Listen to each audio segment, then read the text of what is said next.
Hi, guys. Hi. Hello. How are you? Fantastic. Tired. Ready for another amazing episode of Shenanigoons?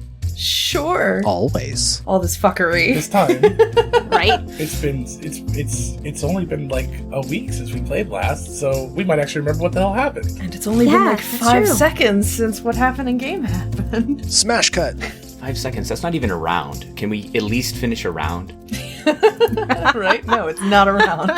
All right, row, row, row your boat gently down the stream. Your boat. Merrily, merrily, merrily, merrily, Merrily down the stream. Nope. Merrily gently down the stream. But a dream. What? No, evidently we cannot finish a round. Surprise, Goonies, we all changed classes to Bard. Body stayed the same. Well, our likelihood of getting out of this as our current characters, a little slim. Yeah. So I think without further ado, we'll go ahead and get started with the next episode of the Shenanigoons. Yes, that was just for you. Shenanigans. We'll get started with the next episode of Shenanigoons. And then you can cut into the bullcrap. And Yada, yada, yada. Banter, In the banter, bull banter. Recap, yada, recap, yada, recap. yada, blah, blah, blah. Charming banter. Charming banter. Perfect awareness of the rules of D&D. Ashport, a city on the brink. The winds of the restless sea are thick with the soot and grime of progress.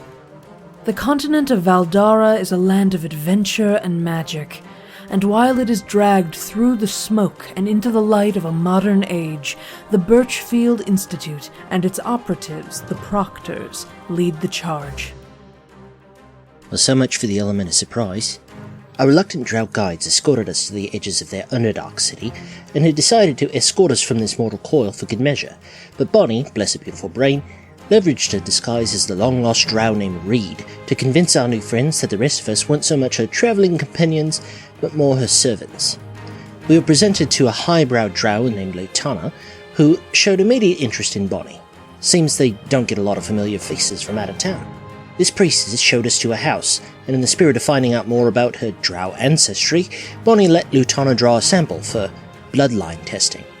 The rest of us were put to work doing various tasks, and if I never see another flump again, it will be too soon.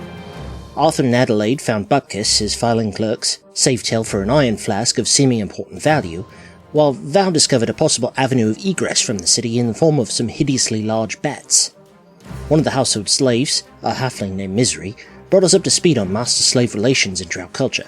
Bit of a bleak thing, that. Bonnie uncovered that the Elemental Grimoire was being stored in a huge temple in the center of the city. There were other things at the temple. You mean the spiders? We don't talk about spiders, Addie. Sorry. And we decided that no time was like the present, and once the house had gone to sleep that evening, we would saunter over to the temple and grab the grimoire. As luck would have it, 2 more slaves were brought into the house. A dwarf and a water genasi who seemed to know Adelaide. Looks like she has just as many friends in low places as I do.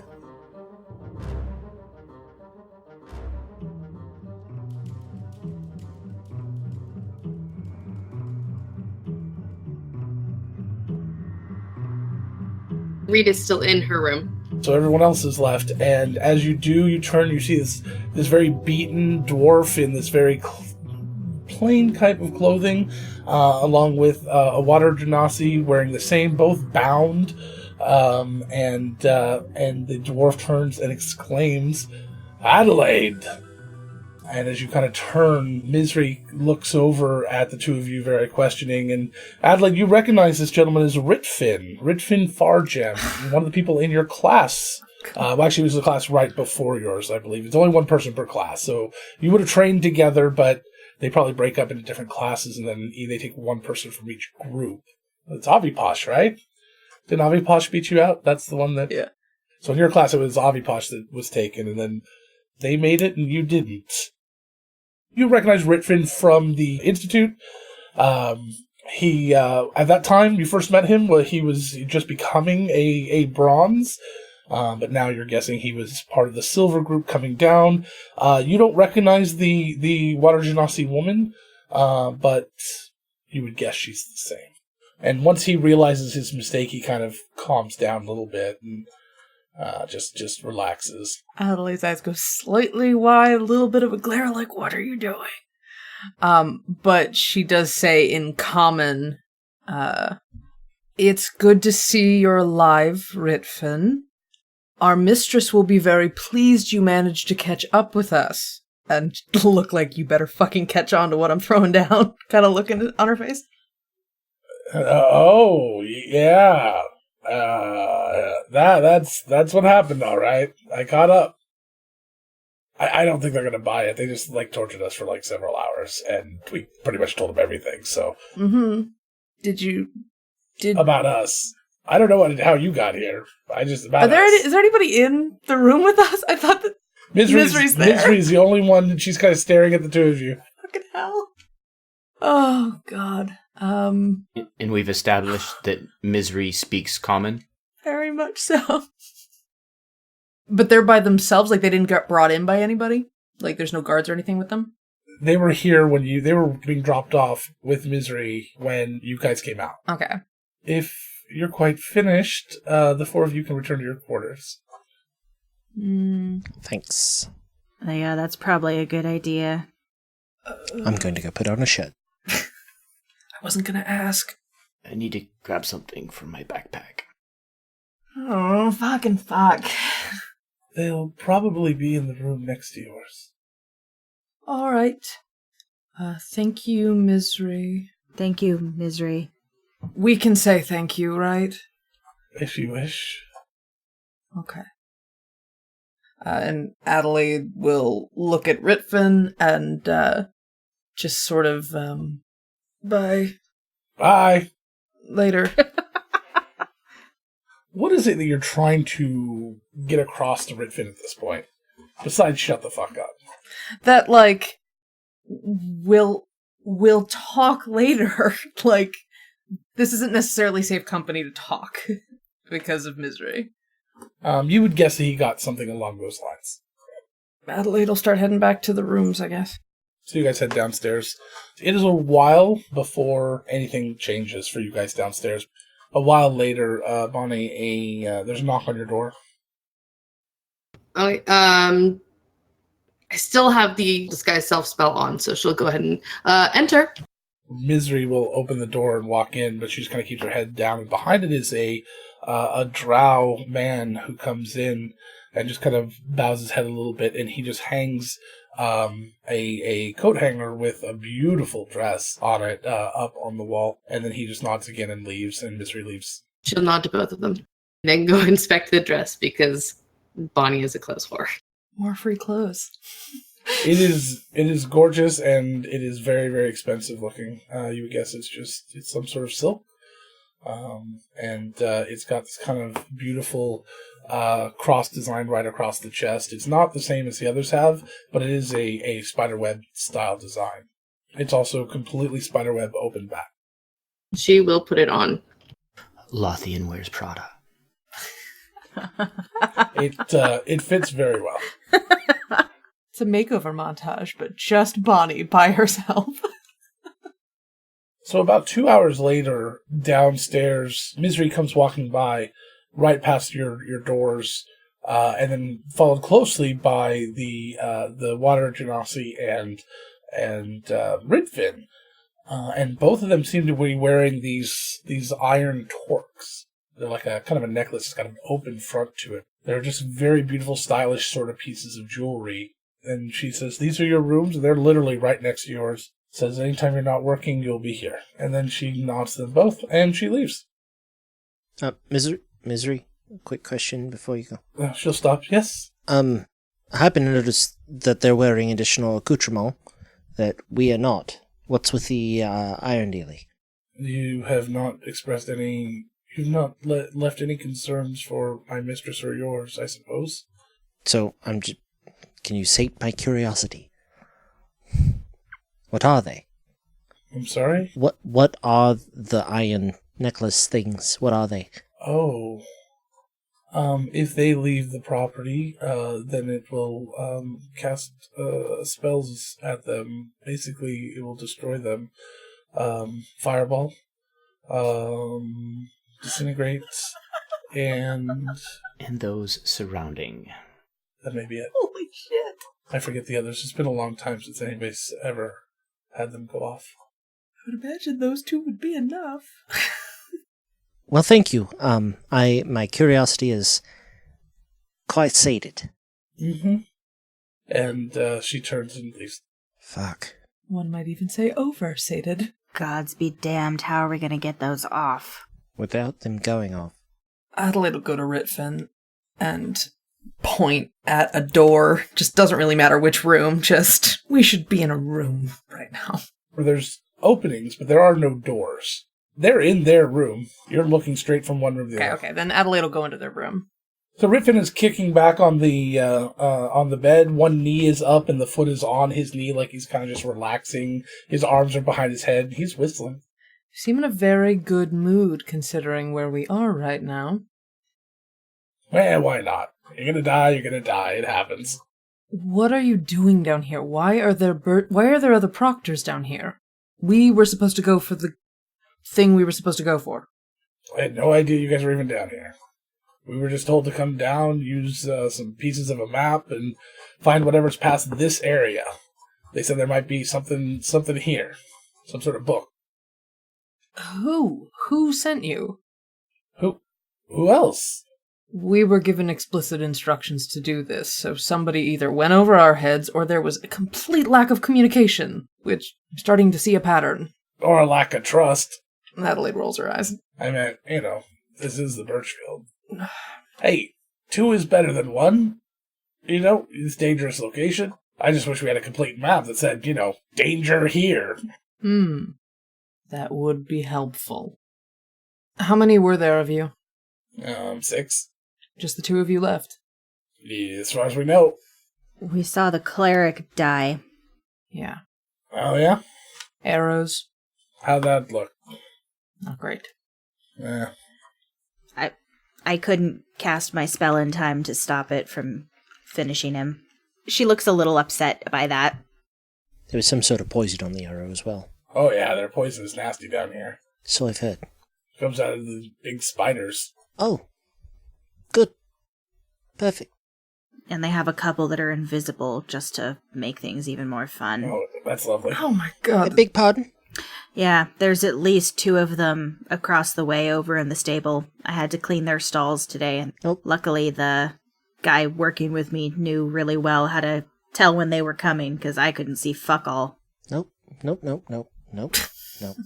So, what's the plan to get out of here? Well, we're working on it right now. Hey, how come you don't have any fancy jewelry? He'll sit up. What do you mean? I mean, she'll pull her collar a little bit in the bronze Birchfield. This thing that they gave us, this metal thing. Oh, because we behaved and didn't get... Well, we did sort of get caught, but we didn't get caught, invading their space. Unsupervised. We used, finesse. Yeah, I know what that's like. Clearly. Our final companion is currently masquerading as one of them. The mistress I told you about. Good. Good, so have her buy me and then let's get out of here. You wanna turn down the discussion of that in such plain language? Yep. You hear a mouse squeak? I can barely hear whoever the hell's talking. He's down there. I said we might want to consider not being so loud about discussing why our group is down here, or about any other not yet uncovered aspects of our plan. When he says that, Val goes and stands in the open doorway, but she faces out and looks up and down the hallway. No one there. It looks clear right now, but he's got a point. I would say that if Misery mentions what she heard in the foyer, we met you down here during our travels, tried to convince you to join us, and you didn't want to. Keep a little bit of plausible deniability for why we know each other. That's fair enough. Me? A Birchfield Proctor lie? Alright. Works for me. By the way, that's Elnan over there. Hello, Elnan. Nice to meet you. Hello. Why did it only take one word for me to find that entirely charming? A very mousy little woman. Obviously very much a water genasi, kind of a blue tint to her skin, and kind of a very bluish green sort of hair.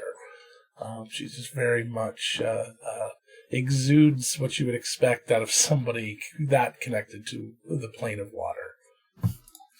I'm picturing like Professor Trelawney, But in water genasi form. I like it. Does she also have do they have their Birchfield pins on, two of them? They've got nothing. Oh, right, they're in rags. The only thing they have is their torque. Yep, they have these torques on. Well, fine, you're here. We know what we're looking for. Oh, you know where the book is? Question. I don't remember if we were told. Bonnie told Merrick, but I don't know if she told us. Did you tell them? I did. I told them, and I also said that we were going to go tonight. Right. Sorry, I forgot the details. We may have a lead on where it is. Well, good. Not an encouraging lead due to some of the details, but yes. It's not encouraging. What is around here? You're not dead. Yeah, but I will be soon. That's all right. Well, it was meant to be encouraging at the very least. Especially if you can't get that torque off. Yes, please don't leave the property till we figure that out. Yeah, they said that. Maybe your friend upstairs can torque him out of this. Oh my god. Well, maybe they could spring some torquum powder on it and make him go away. Oh yeah, that'd be good. Oh god, it's spreading. Adelaide just sort of walks to the door near Val, just looking either way just to do something other than listen to the three of them make puns. Yeah. Val moves out of the doorway enough that Adelaide can join her. Elnan looks over and goes, "It never stops. He's always like this." What's your story, love? Who, me? Could be. I'm Elnan. Uh-huh. I'm a water genasi. Yeah, that's... It's a short story. Uh-huh. How young does she look? She looks maybe 18, 19. Oh gosh. She's older than Val. Yeah, just real mousy. Tiny, petite little thing. So, what do you do? Carry things. And, I make food. Right. You're a proctor. Is that correct, Elman? Uh-huh. Yeah. What sort of skills did they bring you in for? Like, why did they... Oh, no, I carry things and I make food a lot. Sometimes, I stab people in the kidney.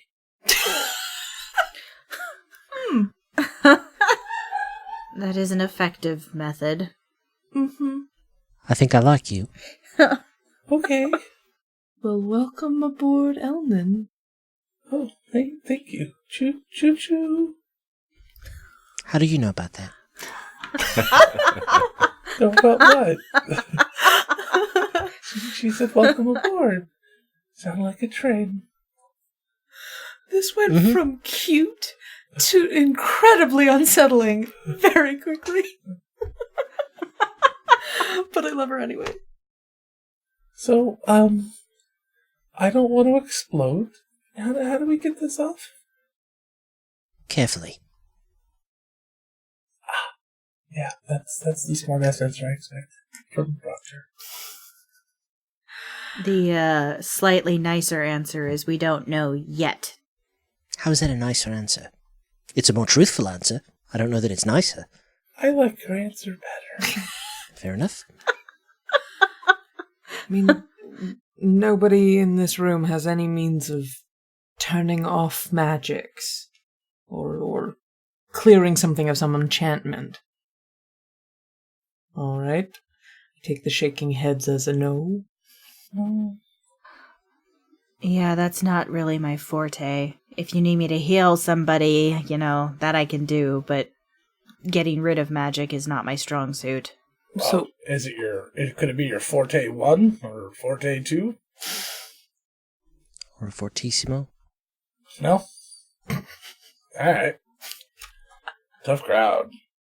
well, we're sort of in bondage right now, Redvin. Oh, too easy. Don't say it. That's a kink.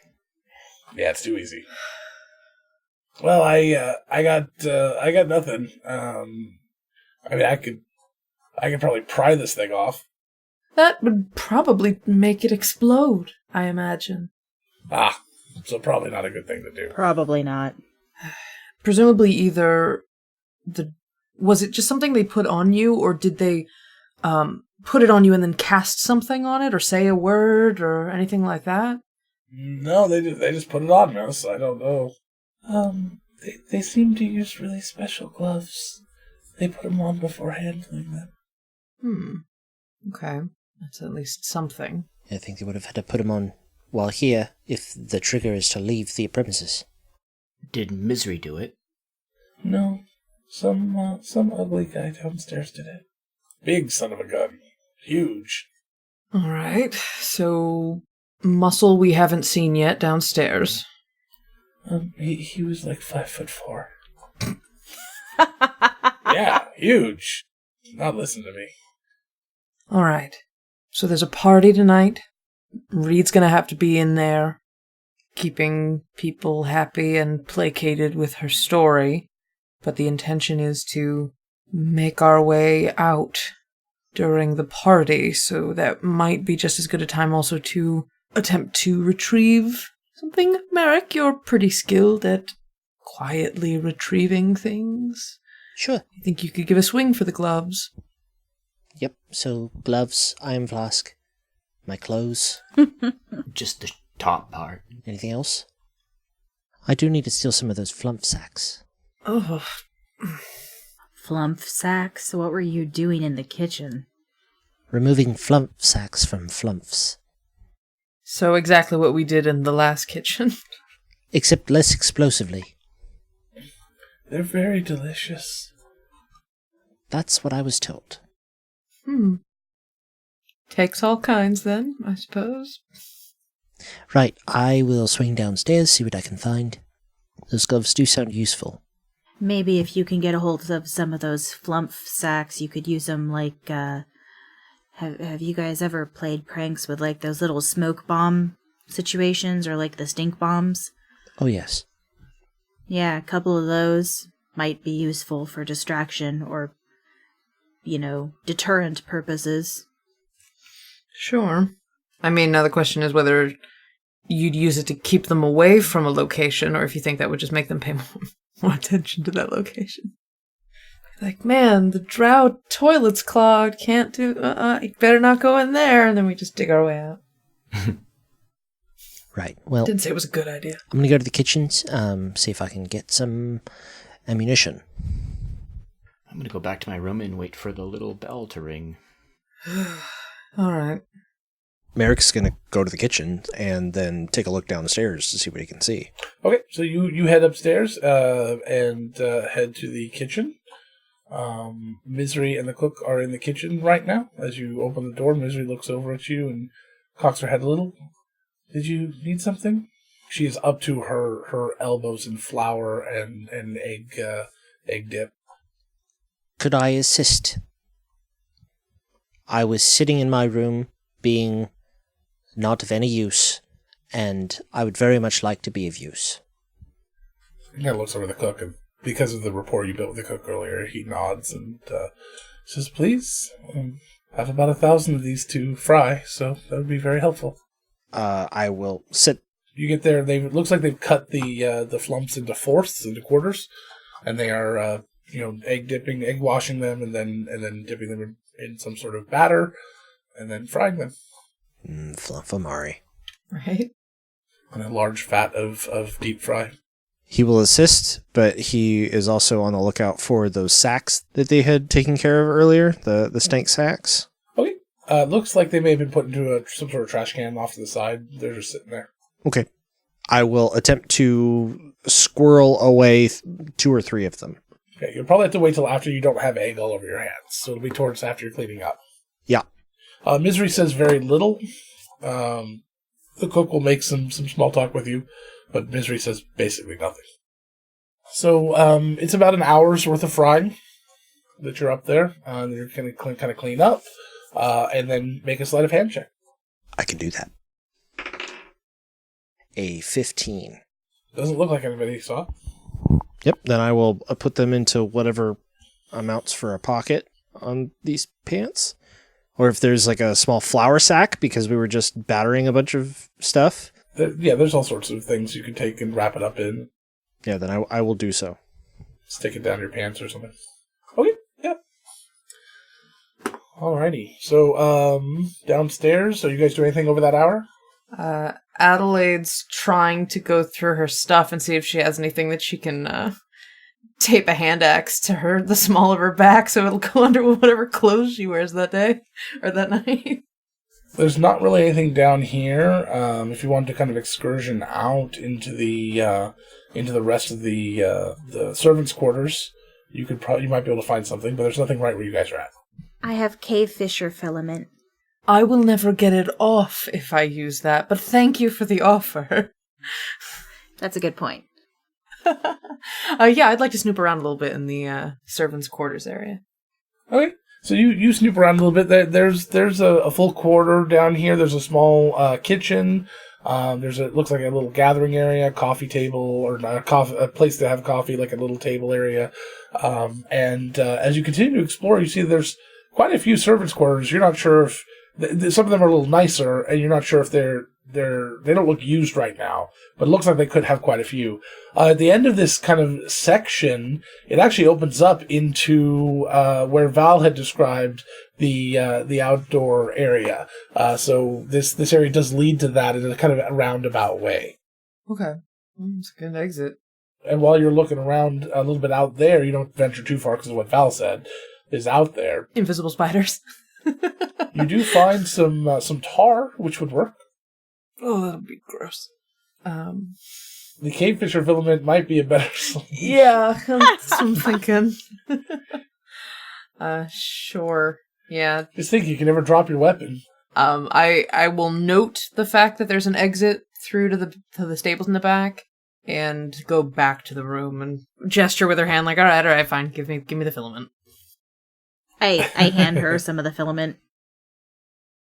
Okay, so you guys work together to get the stickiness. Start doing that, like, duct taping a gun to your back sort of thing. After you guys have that pretty much figured out, Merrick, are you going to go back downstairs after that? I was going to go downstairs to see about this holding area where the torques should put on. All right, so do you want to sneak down there? Is that what you're doing? You know where the stairs are. It's basically the same stairs you come up to get here. They just go farther down. Nope. I will just not loudly, but just, with purpose, head downstairs. All right. So you hear footsteps down past the stairs, and they keep going down. Not unheard of. As you get down to this lower level, Merrick, you see that there's a large kind of a hallway, but it's super wide, and it looks like there's all these workbenches, like with different tools and things. Looks like it's designed to have several people working on different projects all at once.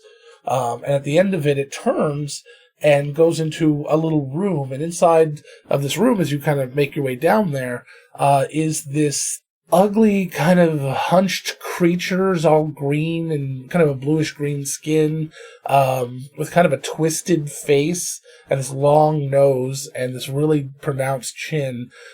His ears are slightly pointed, and it's kind of this grayish bluish hair.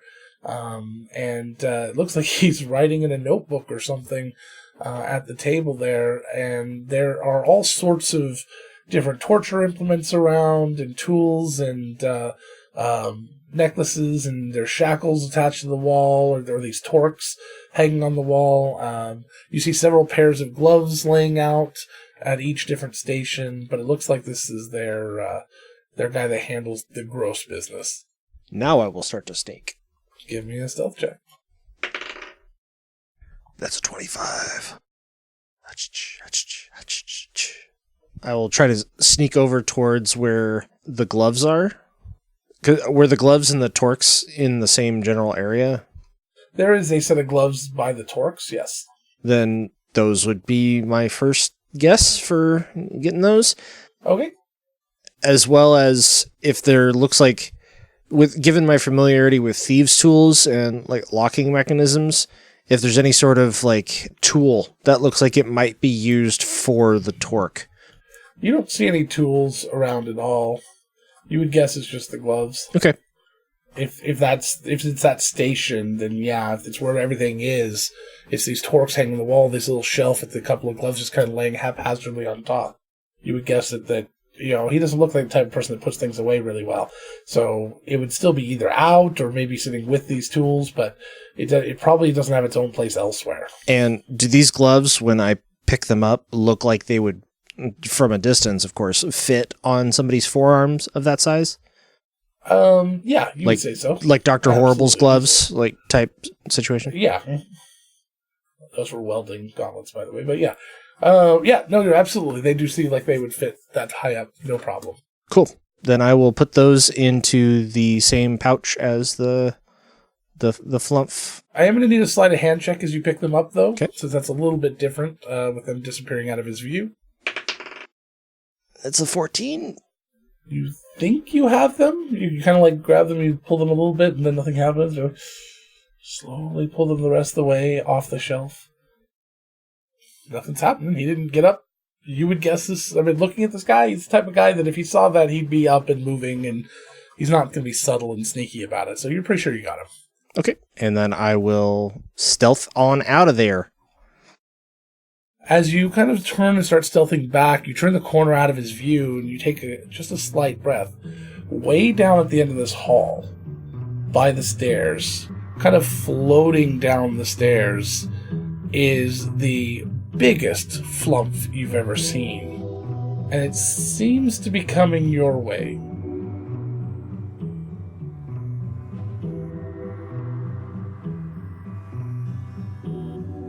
Flumps. Why'd it have to be flumps?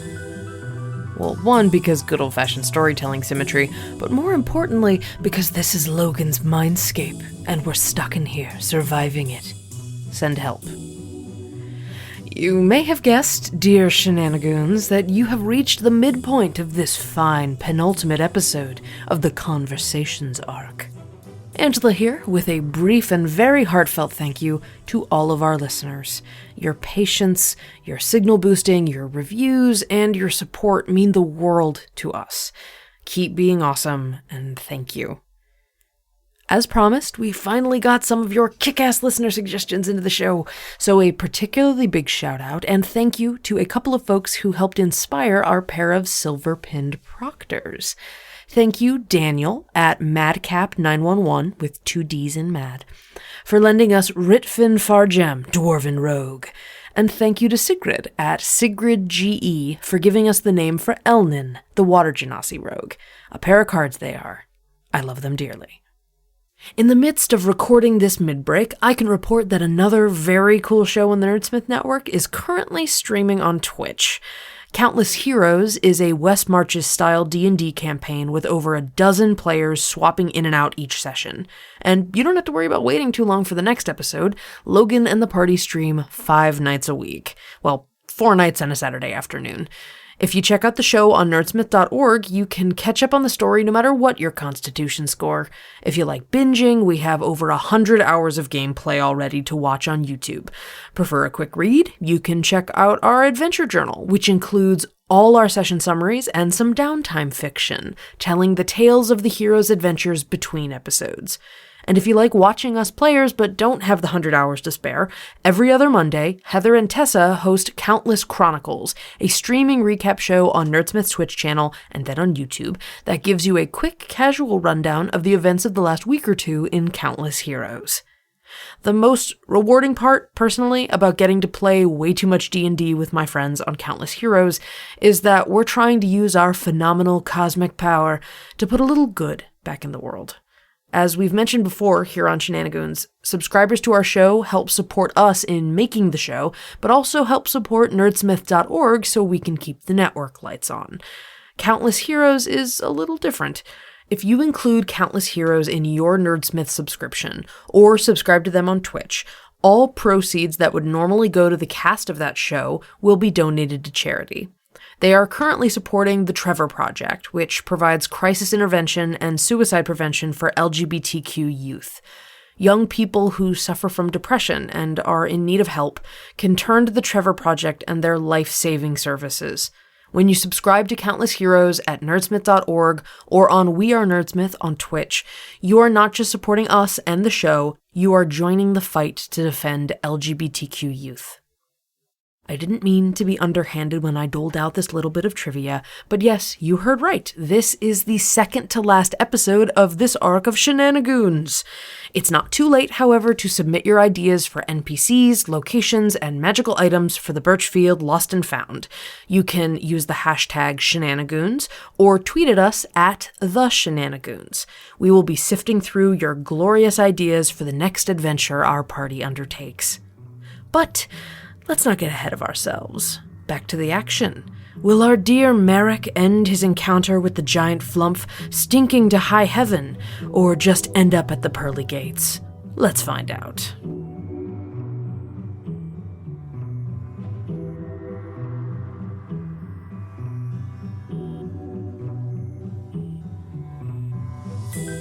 A large sort of jellyfish-looking creature, and on the top of the dome are thousands of tiny little bumps, tiny little jellyfish attached to the top of it.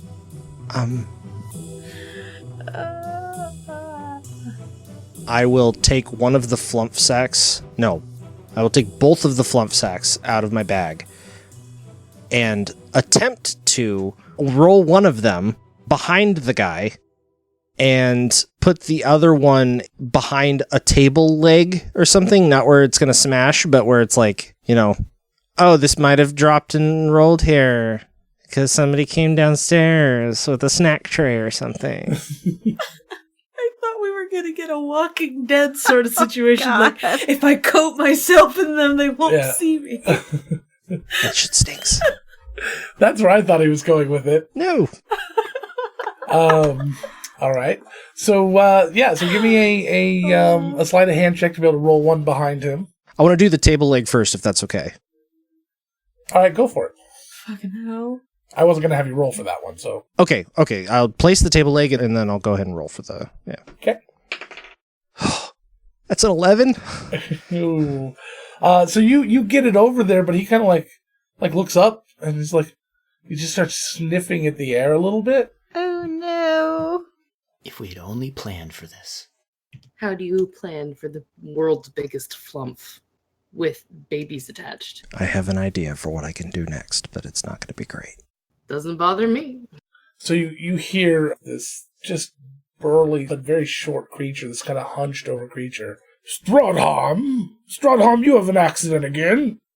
And he starts kind of looking around, and he gets up. You hear the chair kind of back. And he starts just kind of sniffing the air and looking around. And meanwhile, this flump is still coming towards you. I'm going to try to hide if there's any place to hide. Okay. There's the tables. Oh, Remember, okay, this whole wall is covered in tables and things. So go ahead and give me a stealth check. That is 18 on the die, so 25 again. Jesus. Thank God. So you just whoop, and you come up underneath and walk your hands up to the table legs and arms until you're basically underneath the table. Luckily, they're smaller tables. And he kind of walks out. This kind of, and the little tentacles come floating over, and he goes, "Oh, that's a good strong time. Oh yes, yes. Oh, you make it tasty little babies, aren't you? Yes. And it starts like tickling underneath the tentacles, and he just goes back to his work, and it kind of floats down past you, and they go into the room, and then you're able to come out and get back up the stairs. Scamper. So you make it back up to the room with these guys. You guys hear some footsteps up the stairs, and then Merrick pops his head around and is back with you guys. You all right? It was thousands, hundreds, tiny thing, stinky, petting. It was horrible. What kind of dungeon is in this house? Merrick, what did you see? Flumps. Too many flumps. Getting pet in the dark. Too many flumps on the dance floor. Getting pet? It's flumps all the way down. Flumps in the dark. That sounds like the name of our episode. God. Too many flumpies. I don't think we named these episodes, do we? No. Too many flumpies. Do you think we're working the party tonight? Most likely. Maybe. So that's a very good question, what they would want us to be doing. That might be important to know. I think if they're gonna have us do anything, they'll probably send down uniforms or something, right? Don't they do that at fancy parties? I don't go to fancy parties, so I don't know. I've never been to a drow fancy party. I've never been to any fancy party unless you count, like, the officers' ball that the knights have once a year, but we all just wear our uniforms, so I don't really feel like that counts. Do we know that they refer to themselves as drow, or do they refer to themselves as dark elves? The dark elf thing, I think, was the weird euphemism that they thought was weird that Bonnie called them that. I think drow was their official, self-identifier. Alright, well, maybe we need to do a little bit of fact-finding, figure out what we're going to have to be doing during the party. At least that'll give us some locations that we know we're going to have access to or not be expected to be. We could ask Misery. I can go do that. Where is she? Val, what did you want to do? She was actually gonna go look for someone to see if they knew what we were supposed to be doing, but the only person she's met besides Misery is, what was his name? Balak, the guy from the stables. Which is still out at the stables, and you're welcome to go and talk Yeah. to him, because you know you can get there now because of Yeah, Adelaide. she was gonna go talk to him because she doesn't know how to get to the kitchen. She hasn't been shown that. So she's going to go where she knows there's a person and go back to the stable to ask if he knows what we would be expected to do during a party. Val. Yeah? Before you go, Val, if we are working it, please find out where it's located. If it's in this house or if it's further away. If the Lutana person is hosting it, isn't it likely to be in her house? And they're doing all the cooking here, so you could always double check. No harm in double check. I'll ask. Okay. My concern is that we need to find a place to stash our gear so that it's accessible when we bamf the fuck out of here. Well, I figure going through the stables might be the safer way to get out. If it's from down here in the servants' quarters, no one will question us coming down here. So we could always just stash it in our room for now, and then just grab it on the way out. It's also Christmas. Sorry. That was our doorbell. Did you really have to hold the push-to-talk button down for the whole doorbell ring? I was going to try to talk, and then it caught me by surprise, so I didn't pick my finger up. Now one of our rabid fans is going to track down the doorbell noise and triangulate where you guys live, and it's going to be this whole thing. It's a mass-produced doorbell where you select a tone, so I sincerely hope that no one has that ability. Plus, this whole assumption rests on the idea that we have a rabid fan. Rabid fan, it's a weasel, it was in a box, and Merrick did a spot-on impression of it. I've seen no rabbits. God. There you go. So, Maybe a hare. All right. oh my god. Anyway. So in the stables. So you head back to the stables. You see Balak just finishing up, locking the last of the stables. He looks over. Yeah, sorry about that. Our mistress had some special instructions for us. We haven't been down here before, so I guess she wanted to make sure we didn't, step in something, or what's that metaphor? Whatever. She wanted to make sure we didn't fuck things up. All right. I have a question, and you may or may not know the answer, but do you know what they'll expect us to do during this party tonight? There's a party tonight? Apparently. Nobody tells me nothing. Yeah, one of my fellow servants, Merrick, he had to de-smell sack a bunch of flumps today, apparently. So I guess they're frying them. Oh, I wish I could have some of that flump. They're tasty. I'll take your word for it. I've never eaten one. Fought one, but never eaten one. So no idea then? I got nothing. All right. I thought that you might not know since you work out here more so than in the house, but I figured I'd ask. To be honest, I don't know where anyone else would be in the house besides my friends, and I don't know how to get anywhere but here, so this was my safest option. All right. You probably go talk to your mistress. Ain't no one gonna stop you. I know, she wanted to rest before the party, so I was trying not to bother her. Alright. Alright, well, thanks. How'd it go with that last Fey spider stall? Pretty good. Ain't get bit or nothing. Quite a talker. Alright, good. Happy to hear it. Alright, well, thanks for, talking, I guess. Yep.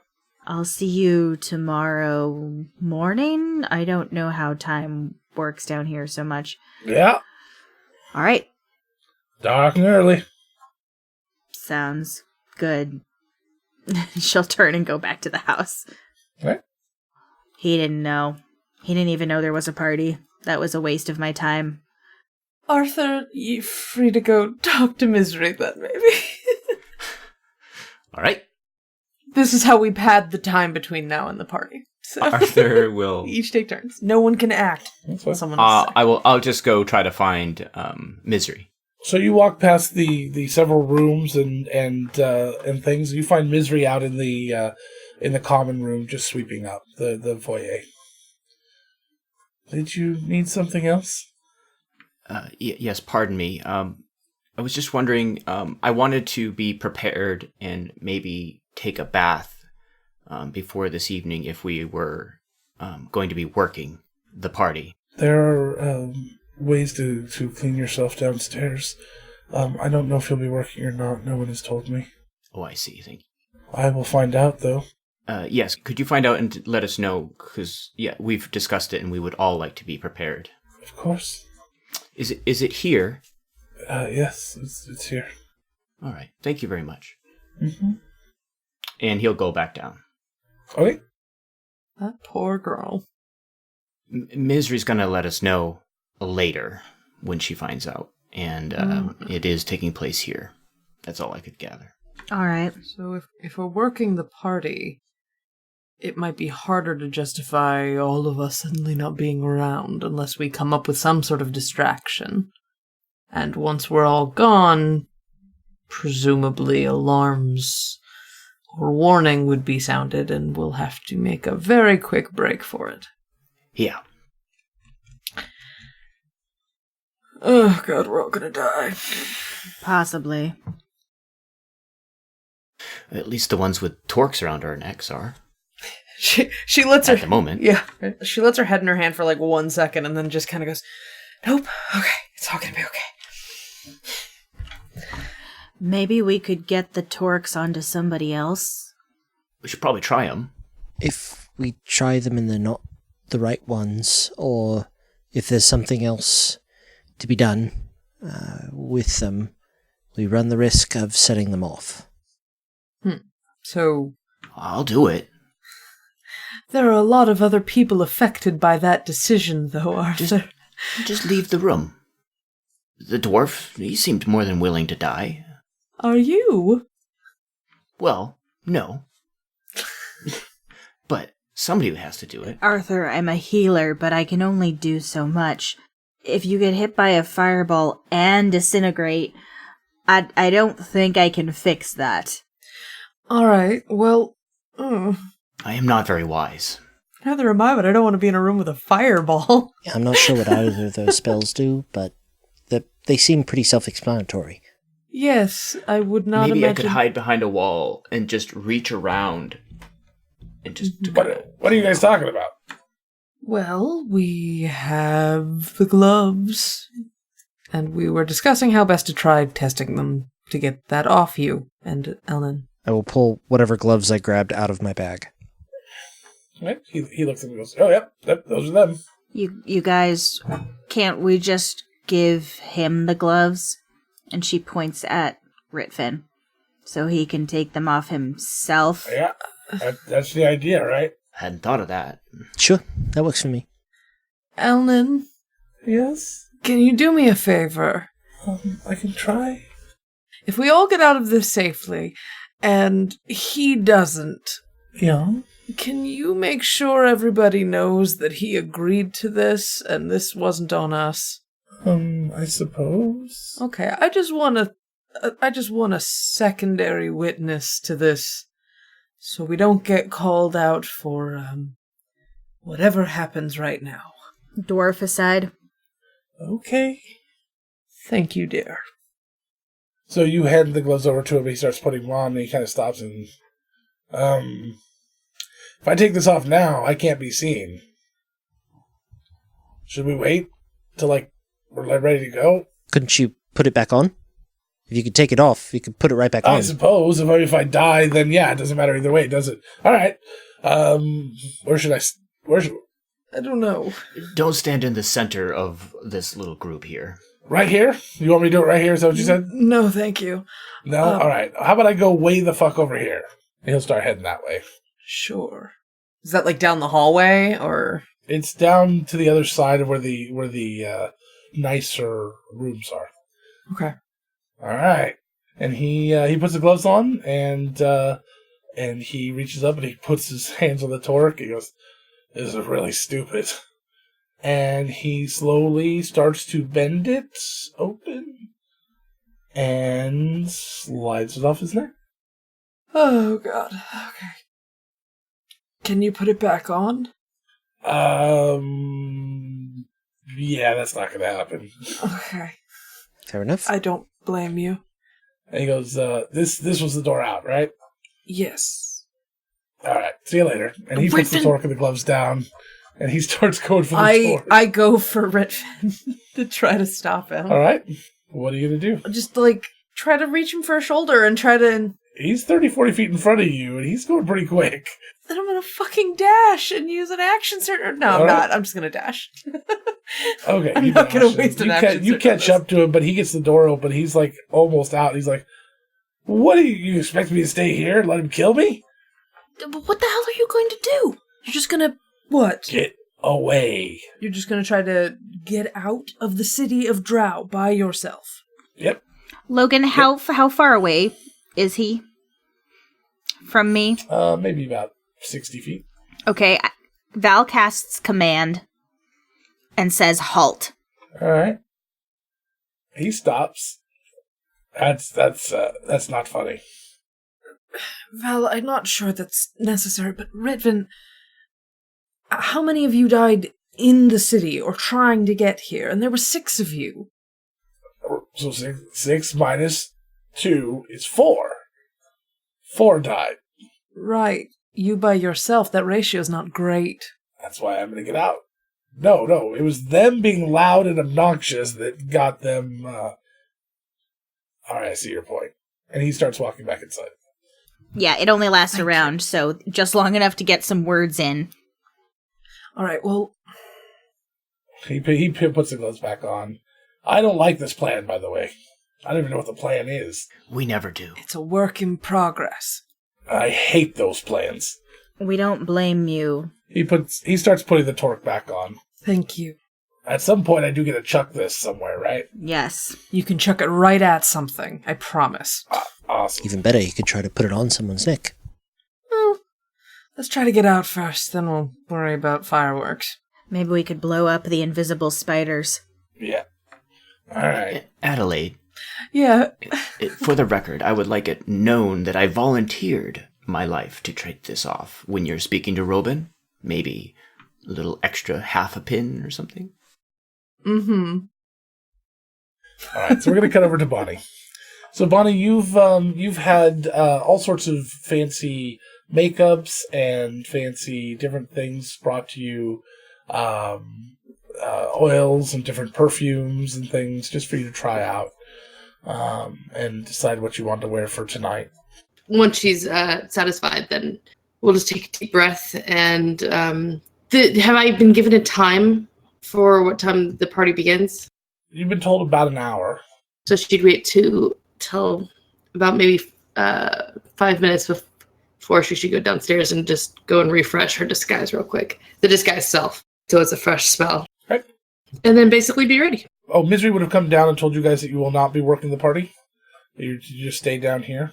And Misery comes up and takes Bonnie, and you get taken to another room.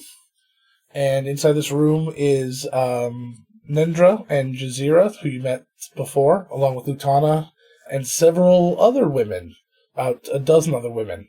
And they all are wearing very similar dresses and robes. There's a beautiful layout of food and drink all around the room. And this room you haven't been in yet, and there's all these beautiful artifacts and things on different pedestals all the way around. It looks like it's just this gorgeous sort of ballroom, but it's just the 15 of you, and they are talking a lot in Undercommon. I also would have refreshed my comprehend languages. I apologize. Which lasts for how long? An hour, but it's a ritual, so I would have done it 10 minutes before I went down. My apologies. I forgot that I needed to do that. All right, that's fine. Tessa would have forgotten. I think you had tongues. Tongues allows you to speak. Tongues allows you to speak. I can understand. I cannot speak it. But I had established with Lutana that I understood Undercommon, even if I couldn't speak it. So I want to make sure I can still understand Undercommon. A lot of what they're talking about is you and how fortunate they are to have someone so raw, someone so naive. They're saying it in the nicest possible way, to be here, someone that they can train properly. How to train a Bonnie. How to train your Draugen? After a while, they keep talking about introducing you to this person, Elbach. Just over and over, that name just keeps coming up. They don't really explain much about it, but you eat, you drink, you have a good time. And after about an hour into this little party, they're getting to know you, and you keep up your story fairly well. They ask you things about the surface, which you're an expert on, and they have no reason to doubt anything you say because you are an expert on the surface. You think one of them may have been to the surface at one time, and they keep trying to trick you up, like asking you questions, but it more comes off as you're talking like you come up and you say what they're expecting, but then you elaborated on it. They're like, oh, and you're actually teaching them, so you actually endear yourself a little bit to them, even though you can tell early on they were trying really hard to trip you up, to see if you were being genuine. But yeah, everything comes across as you did. You seem to have convinced this group fairly fully. After finishing and eating and everything, Lutana looks at you and says, "So, have you had your fill?" Yes, thank you. This was wonderful. Excellent. You're ready to meet Elbach then? Yes. Is there any sort of honorific I should be sure to use upon meeting them? No, there won't be a lot of talking. Let's go. And, I should get a couple of people to come with me. And she goes and rings a couple of bells and calls Misery, and one of the other servants you haven't really met yet over, and says, "We'll be going to the temple now. I need some accompaniments." And Misery nods and puts on a special robe. So does the other person out of this closet. As he turns and says, "Reed, did you want to bring one or two of your servants?" Yes, I think that would be excellent. Oh, who should I ring for you? They said one or two? Yes, but I'd like all four, please. I'd like all of them, please. But this is Drow society, and you are a woman. You could decide to do what you wanted. It's up to you. You find that a lot of times there's a lot of leading questions in Drow society where they ask. It's kind of a show of dominance. Like if I ask a leading question of another woman, if one of them asks a leading question of another woman and that woman goes along with it, you can tell who's the higher in station. A lot of times, though, people very clearly go against that just to kind of show that, yeah, I may not have wanted it this way. I may have wanted it the way you said, but I'm not going to do it the way you said. So it's a lot of that kind of harpy type social play. So if you want to assert a little... Well, then if I could get away with it, I would ask for all four of them. You might be able to get away with it, depending on how you ask. which would be a performance check. Or persuasion. You can do persuasion. Let's do performance, because I have expertise in that, please. You're good at faking being persuasive. Exactly. Oh God, please. Yep. Are they really good or really So, Yeah, that's a natural 20. Oh, good. 7 is 27. Okay. So as soon as you look at them and you say, I'd like all of them, or something as equally quippy but short. Several of the drow sort of snigger a little and kind of like cover their mouths.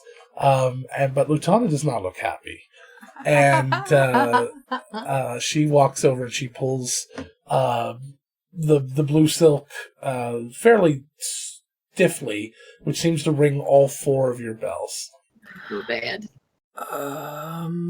Okay. We need to get them. Okay, so Ritfin, you have the gloves. You and Elnin could. I don't know what they're calling us for. Just, if you feel like you need to run, I don't blame you. We'll try to come back if we can. Anyone have an alternate theory or plan? No, that sounds about right. Okay. Maybe if we haven't come back within a certain amount of time, just go. If you go that way, and she points towards the stable exit, avoid the last 2 stalls on the left.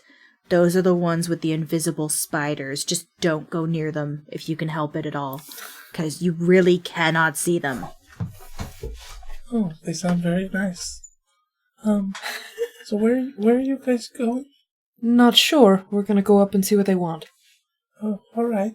But if you were to be leaving, and you decided where to go, where would you be going? Well, we need to be going to the temple, right? The library. You're still trying to get the thing. I might as well give it a try. Oh, I see. Okay, well, good luck. I hope no one stabs you in the kidney. Thank you. Thank you. Val, can I have some of that filigree stuff? I'd like to put my war pick underneath my shirt here. I was just gonna take all my stuff and say that I wasn't sure what she needed, so I brought everything. Right. We're very prepared servants. Brilliant. Okay. Let's just go. Yeah, I mean... We've already waited too long. We need to go. Yeah, Val All right. grabs all her stuff and starts heading up. So does Arthur? Don't die, Ritfin. Alright, I guess. Good luck. Alright, and you guys head up with all your gear. And as you come up, you see at the end of the hall, Misery and this other gentleman, very quiet, you never really talk to, holding 4 very dark purple robes. And they kind of look at you with all your stuff, and they kind of take a step back a little bit and turn and look towards Reed. Lutana says, "Your servants come prepared for anything, it seems." Well, to be sure, we've always had an interesting trip thus far, although I don't think they needed to be quite this prepared this time. She makes it sound like she's displeased, but more like, oh, thank God. She looks back and says, "You won't need those things. You can leave them here." And she just kind of motions to the floor. Adelaide looks to Reed. So do half the other drow. Oh God, I feel really conflicted because I Yeah, kind of. so this is like your worst nightmare as Tessa. Adelaide does bow her head a little bit and asks, Mistress, should we put our things back in our rooms so we don't clutter the room here? Or shall we hold on to these items? Meanwhile, Merrick is already reaching for one of the robes. Arthur will also reach up for a robe. They'll hand you the robe. Because much like Bonnie, Merrick is a clothes horse. Well, considering you still don't have a shirt, yeah, it might be nice and warm. We can talk it. I mean, if it's okay with Logan, we can talk it out. If that takes the pressure off, we can out of character talk it out. I kind of know what I want to say. I feel real guilty for wanting to say it, and I feel like I don't want to. Do not feel guilty on any of our parts. It's fine. Whatever you do, we will wing it. And Yeah. and as always, there's no wrong answer. It's only good story. So Yeah, plus it's okay. all of these women, I almost said bitches, but all of these women probably want to kill us. So You could probably say. who cares? Except for the ones looking at you. If you think they want to kill you, then you don't realize how worthless you are in their eyes. They are completely indifferent to you. Okay, so she just kind of raises an eyebrow at Lutana and goes, "Oh, I didn't realize that you presume to give my slaves orders now." There's a little more snickering. I do appreciate your hospitality, and am looking forward to meeting Elbach, but I think my servants are fine as they are. Merrick is keeping his head bowed. Yep. Fine. And she turns, and the room gets a little colder. Oh, guilty. I feel really bad. And Lutana walks to the door and just stands there kind of fuming until Misery walks over and opens it. And then she kind of just walks out and starts walking over the temple. And Misery waits for everyone else to go, and then we'll walk in the back of the group. So Tess is going to go have a panic attack now. So is Adelaide. Oh, man. Val just throws the robe over all her stuff. It's like hanging off of her backpack at an awkward angle, and the scythe is like sticking up through part of it. Merrick, that robe, it matches your eyes. It looks really well on you. Thank you. I've always thought of myself as a winter.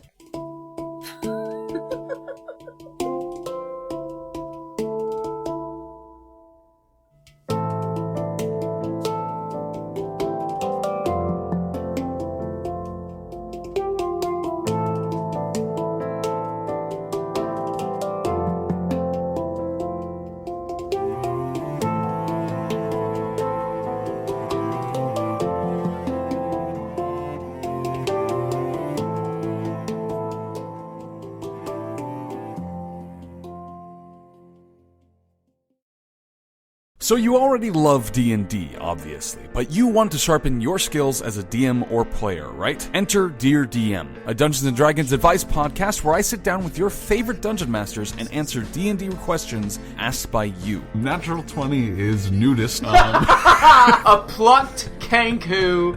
Charisma. Dumpsack charisma. Really? Great questions from the community today. Some really fun bits to talk on and expand on. So Episodes release every other Tuesday and are available at nerdsmith.org or wherever you get your podcasts.